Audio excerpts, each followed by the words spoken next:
Մեծարգո վարչապետ, հարգելի կառավարություն, հարց ուղղում եմ շրջակա միջավայրի նախարարին։ Հարգելի նախարար, Սևանա լիճը մեր ժայռային անվտանգությունն է եւ տնտեսական լուրջ ռեսուրս է։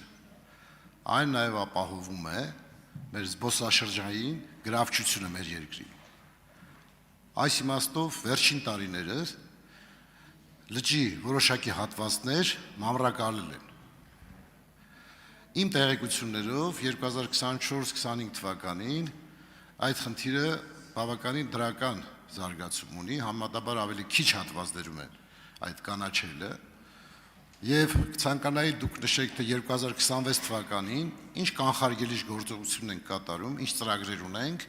որպեսզի գնալով նվազի եւ մենք ստանանք վերջապես մեր կապուտաչա Սևանի իրական գեղեցիկ տեսքը։ Շնորհակալություն։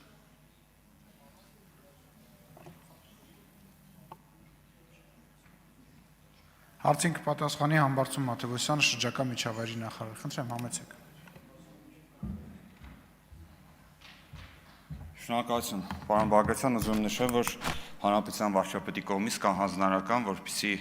այս տարի սահմանված օրենքով սահմանված չափականակը չգերազանցենք, այն է 170 միլիոն խորանարդ մետր ջուր, կա ստեղծված փոխվարչապետ պարոն Խաչատրյանի կողմից գլխավորված աշխատանքային խումբ, որտեղ քննարկում ենք հետագա անելիքները, որպեսզի սահմանած նիշից չանցնենք։ Ուրախալի մեկ լուր հայտնեմ ձեզ, որ առաջին անգամ 2017 թվականից սկսած այս տարվա հունվարին Սևանա լճում գրանցվել է ջրի աճ, 1 սանտիմետրով հունվարին ավել ջուր ունենք։ Ընդհանուր աշխատանքների հետ կապված նաև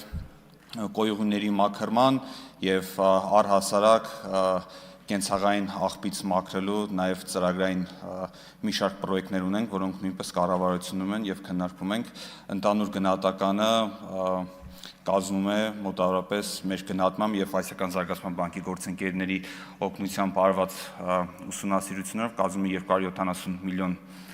եվրոյի չափով։ Վերջերս Հանրապետության վարչապետը այցելել էր շրջակա միջավայրի նախարարության աշխատանքներն ամփոփելու համար, որտեղ նաև ներկայացեցինք ուսումնասիրությունները, որը նաև մեզ հնարավորություն կտա հետագայում նաև անդրադառնալ փուլարդ։ Շնորհակալություն։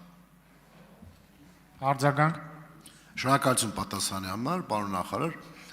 Դուք նշեցիք, որ ջրի մակարդակը 1 սանտիմետրով այս տարի բարձր է հունվարին, եւ սա իհարկե շատ լավ ցուցանիշ է։ Իհարկե ջրի մակարդակը շատ կարևոր է մանրակալման process-ի համար, բայց դա միակը չէ։ Դուք լավ գիտեք, որ բազմաթիվ բաղադրիչներ կան, որոնցից մեկը այո ջրի տատանումներն են, բայց այդտեղ դուք նշեցիք նաև աղտոտման խնդիրը, կա նաև թթվասնի պակասի խնդիր, բազմաթիվ խնդիրներ, հետևաբար ցանկանայի, որ մենք համատեղ աշխատենք, որպեսզի հնարավորին կանխարգելիչ միջոցներ ձեռնարկենք, նվազեցնելու այդ մանրակալման ընթացքը, առաջարկ եւ խնդրանք սա է, շնորհակալ եմ։ Շնորհակալություն, պարոն Բաղդասարյան, սիրով կհամագործակցենք, կաշխատենք միասին։